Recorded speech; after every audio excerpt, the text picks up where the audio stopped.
കാരണം നമുക്ക് വയ്യാത്തണ്ടേ അമ്മേനെയൊക്കെ ഞാൻ നോക്കി പനിയാണ്ട് അമ്മ ഒറ്റ പയ്യനല്ലേ വയ്യ മക്കളെ ആ വരുന്നെങ്കിൽ ഞാൻ കൂടെ വരുമായിരുന്നു. അമ്മ ഉണ്ടെങ്കിൽ ഒരു ബലമായിരുന്നു. അല്ല മക്കളെ ഇനി അവിടെ വന്ന് വരുന്ന മഞ്ഞെല്ലാം കൊണ്ട് കൂടിപ്പോയപ്പോ ആകെ വിഷമിക്കും. അതാ നിങ്ങൾ പോയിട്ട് വരേ. അല്ല ഇവളും തങ്ങ ഇവിടെ നിൽപ്പുണ്ട്. മക്കൾ മാത്രമേ വരുന്നുള്ളൂ. നമുക്ക് പോവാം. അപ്പൊ അമ്മ പ്രാർത്ഥിക്കണം മക്കളെ, എന്റെ എല്ലാ അനുഗ്രഹങ്ങളും നിങ്ങൾക്കുണ്ടാവും. ഫസ്റ്റ് കിട്ടാൻ പ്രാർത്ഥിക്കണം. 10,000 രൂപയാണ്. അമ്മ അമ്മ അനുഗ്രഹം മുഴുവനും കൊടുത്ത് തീർക്കല്ലേ. ഒരു എളിയ കലാകാരനും കൂടെ ഇവിടെ ഉണ്ട്. ബാക്കി അനുഗ്രഹം എനിക്ക് ഒന്നേരെ. തള്ളിയിടല്ലടാ അമ്മ. എന്താണോ കാണിക്കുന്നത്? സമ്മാനവും കൊണ്ടുവരണം കേട്ടാ. അത് ഞാൻ കൊണ്ടുവരണമെന്ന് പറ. സമ്മാനം ഈ വീട്ടിൽ വരും, ഞാൻ കൊണ്ടുവരും. ഞാൻ കൊണ്ടുവരുമെന്ന് പറഞ്ഞ് പ്രാർത്ഥിക്കണം കേട്ടോ. സമ്മാനം ആര് കൊണ്ടുവരുമെന്നൊക്കെ നമുക്ക് കാണാളിയാ. കൂടാതെ പോയിട്ട് പിന്നെ ഒരു നിമിഷം എനിക്ക് എന്റെ മാർക്ക് മക്കളെ കൊച്ചുകളെ ഇവ എന്താ കാണിക്കുന്നത്? ഹവിൽദാർ മാമ എന്റെ എല്ലാ വളർച്ചയ്ക്കും ഉയർച്ചയ്ക്കും പിന്നിൽ ഹവിൽദാർ മാമന്റെ അനുഗ്രഹമുണ്ട്. ഈ മത്സരത്തിൽ ഹവിൽദാർ മാമന്റെ മോനെ ചെന്നാവിനെ തോപ്പിക്കാനുള്ള എല്ലാ കരുത്തും എനിക്ക് തരണേ മാമ. മാമ ഒരു മരുമകന്റെ അപേക്ഷ. സ്വന്തം നന്ദിയെടുത്താണ് മോനെ ഹവിൽദാർ മാമന് മാമനും മരുമോനും അങ്ങനെ മക്കളൊന്നുമില്ല, മോനൊന്നുമില്ല. നിങ്ങൾക്ക് യൂണിഫോം ഒന്നുമില്ല. ഇതാണെന്നല്ലേ മുട്ട കയറി വെള്ളം നമുക്ക് കാണാം. എടി വെള്ള വെള്ളയാണ് അതിന്റെ ഒരു സ്റ്റാൻഡേർഡ്. ഇപ്പൊ വെള്ള വെള്ളയിട്ട് തിരിച്ചറിയുമ്പോ കാണാം നമുക്ക് എന്താ അവസ്ഥയാവുന്നത്. അത് കാണാം. നമുക്ക് കറുപ്പല്ലേ ഇട്ടേക്കണേ. എടാ ഇത് ഞങ്ങളൊരു ആയോധന കലയാണ്. കളിക്കാൻ വന്നാണല്ലോ. അവിടെ അങ്ങോട്ട് കാണിച്ചാ മതി, പ്രകടനം അവിടെ കാണിച്ചാൽ മതി. ഇവിടെ കിടന്ന് വിളമ്പണ്ട കേട്ടാ. പോവാൻ വണ്ടി വരും, എന്നെ കൊണ്ടുപോകാൻ വണ്ടി ഇപ്പൊ വരും. ഐശ്വര്യത്തോടെ രണ്ടുപേരും. അമ്മ രണ്ടുപേർക്ക് ജയിക്കാക്കൂല, ആരെങ്കിലും ഒരാള്. അത് ഞാനാണെന്ന് അങ്ങോട്ട് പ്രാർത്ഥിച്ചാ മതി. അതാരും നോക്ക്. ആ എന്റെ ഫുൾ സ്പോൺസറാ. എന്തോ പറഞ്ഞ് വളച്ചു വെച്ചിട്ടുണ്ട്.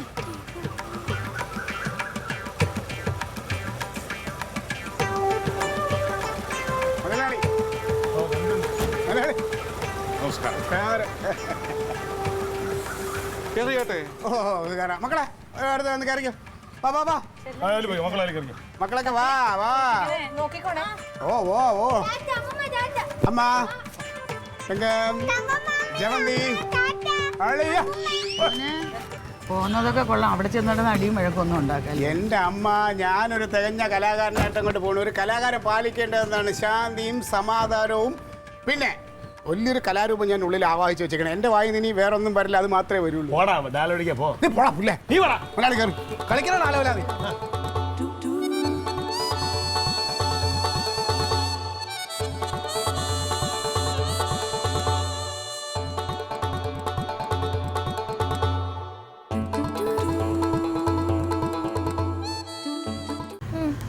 രണ്ടുപേരുടെ ഫോൺ റിങ് ചെയ്യുന്നുണ്ട്, എടുക്കുന്നില്ല. ആരെങ്കിലും ഒന്ന് ജയിച്ചെന്നറിഞ്ഞാ മതിയായിരുന്നു. ഏട്ടൻ ജയിച്ചെന്നറിഞ്ഞാ മതിയായിരുന്നു. അങ്ങനെ നിനക്ക് സഹിക്കോ? അല്ല, ആര് ജയിച്ചാലും തോറ്റാലും പിള്ളേർ വന്നാ മതിയായിരുന്നല്ലോ. ദൈവമേ, ഇങ്ങോട്ട് എനിക്ക് അവിടെ കിടന്ന പോലെ അടിയാ പിടിയാ കൂട്ടുന്ന ആർക്കറിയാം. പിന്നെ ഇവിടെ കിടന്ന് ഇടിവെക്കണ പോലെ അവർ അവിടെ ഒന്നും പോയി ഇടിവെക്കത്തൊന്നും. പോയപ്പോഴേ അടിയും മഴക്കോട്ടല്ലേ പോയത്. ഇനിയിപ്പോ എന്ത് പിള്ളേരെ ശ്രദ്ധിച്ചാ മതിയായിരുന്നു. എനിക്ക് ഉറക്കം വന്നിട്ട് പാടില്ല. ഒരു ഓട്ടം വരുന്നുണ്ട്.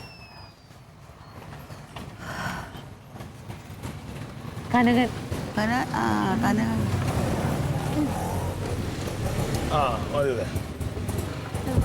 അല്ലെ ഞാൻ പോയി പൈസ പൈസ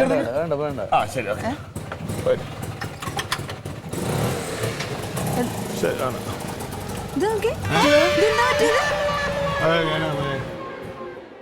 ഈ അങ്ങോട്ട് പോണ വഴിക്കേ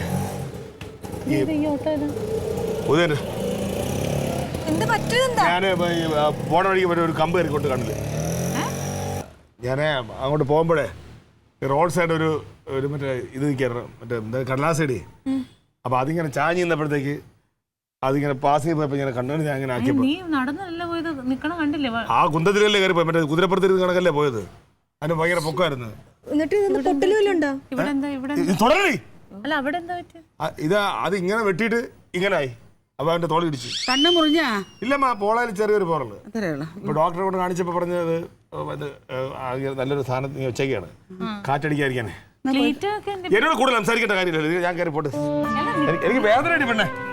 നിന്റെ കണ്ണിലൊന്നും വായിക്കൊന്നും വെച്ചിട്ടില്ലല്ലോ. ഇത് മൊത്തത്തിൽ ബാധിക്കില്ല. ആകെ നീ അവിടെ ഇവിടെ പരിപാടി എന്തായി അവിടെ? എനിക്കറിഞ്ഞൂടാ. അപ്പൊ നീ പരിപാടി ചെയ്തില്ലേ?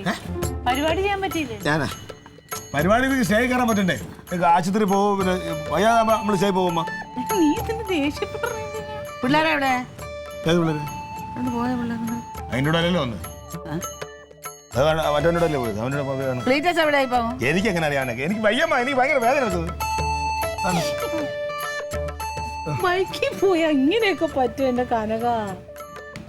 ഞാൻ നീ 24 മണിക്കൂർ ചോദിക്കാനല്ലേ കണ്ണില് കുരുവാ നിന്നെ കണ്ടിട്ട് കുരുവല്ല. കണ്ണിന്റെ പോളയിലല്ലോ ഒന്നും ഇത്ര വേദന എന്തിനൊക്കെ? പറഞ്ഞില്ലേ പോരണ്ട പോരണ്ടാത്,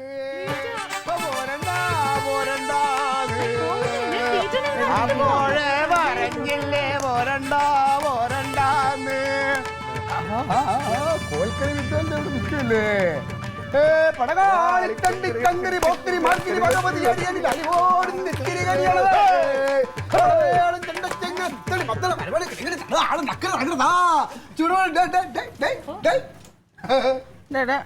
അവന് വയ്യാതിരിക്കുന്ന കണ്ടൂടെ? അവന്റെ കണ്ണു വയ്യ. അയ്യോ, അവൻ എന്ത് പറ്റി? അളി എന്തടാ? എനിക്ക് നിങ്ങളോട് സംസാരിക്കാൻ താല്പര്യമില്ല. അവന്റെ കണ്ണ് കണ്ടില്ലേ നീ? ഇതെന്ത് പറ്റിയത്? പിന്നെ അവൻ മത്സരിക്കാനില്ലല്ലോ, അവന്റെ കുതിരവണ്ടി പോലത്തെ വണ്ടിയിലല്ലേ പോയത്. വഴിയിൽ വെച്ച് ഒരു കടലാസ് കടിയുടെ മുള്ളു കയറി കണ്ണിൽ കൊണ്ട്, കണ്ണിന്റെ പോളയില്. അങ്ങനെ ആശുപത്രി പോയിട്ട് നേരെ ഇങ്ങോട്ടാ വന്നത്. അവൻ മത്സരത്തിന് പോയില്ല. എവിടെ ഇങ്ങോട്ട് കാണികളിയാ നോക്കട്ട്. എടാ അവന് വയ്യെന്ന്. വേദനിച്ചിട്ട് പോയമ്മ. പാവം ഇവന് കടലാസ് കടിയുടെ മുള്ളു കൊണ്ട് അല്ലേ, അതുകൊണ്ട് ഇവന് മത്സരിക്കാൻ പറ്റിയില്ല അല്ലേ? കള്ള പെരുങ്കള്ള അവിടെ ഇവന് സംഭവിച്ച എന്താണെന്ന് ഞാൻ പറഞ്ഞുതരാം. കടലാസ് ചെടിയുടെ മുള്ളു കൊണ്ടെന്ന് ഇവൻ കോല് കളിക്കാൻ വേണ്ടി അവിടെ വന്നല്ലോ. അവിടെ വന്ന് സ്റ്റേജിൽ കയറി കോല് കളി തുടങ്ങിയപ്പോഴേക്കും ഇവന്റെ കൂടെ നിന്നവന്റെ കയ്യിൽ ഇരുന്ന കോല് ഇവന്റെ കണ്ണിൽ ചെറുതായിട്ടൊന്ന് ഉരഞ്ഞു. ഇവനെ അപ്പം തന്നെ അവന് ഭ്രാന്തളവി ഇവിടെ എന്റെ അടുത്ത് തല്ലുകൂടുന്ന പോലെ അവനെ നേരെ എടുത്തിട്ട് ചാമ്പി. അവൻ ഇവനെ ചാമ്പി, പിന്നെ കൂടെ നിന്ന് മറ്റവനെ ചാമ്പി. അവസാനം എല്ലാം കൂടെ അങ്ങോട്ടും ഇങ്ങോട്ടും അടിച്ച് തകർത്ത് അവസാനം കോല് കളി കയ്യാൻ കഴിയായിട്ട് മാറി. പിന്നെ അവന്റെ കൂട്ടുകാരല്ലേ മറ്റേ കമ്പിളി കുട്ടൻ, അവന്റെ 2 കണ്ണും പോയി 2 കാലും പോയി ആശുപത്രിയില. വേദന എങ്ങനെയുണ്ട്? വേദന തന്നെ അല്ലേ? എന്താ നിനക്ക് വേദന ഉണ്ടാവുന്ന ഒരു ദുരന്ത സത്യം കൂടി ഞാൻ പറയാൻ പോവുകയാണ്. പഞ്ചായത്ത് കലാമേളയിൽ നടന്ന കലാമത്സരത്തിൽ ക്ലീറ്റസിനും സംഘത്തിനും കരോക്കെ ഗാനമേളയ്ക്ക് 1ാം സമ്മാനമായ 10,000 രൂപ ക്യാഷ് പ്രൈസ് അടിച്ചു. ഡാഡിയുടെ മത്സരിക്കാൻ വേറെ ആരും ഇല്ലായിരുന്നു.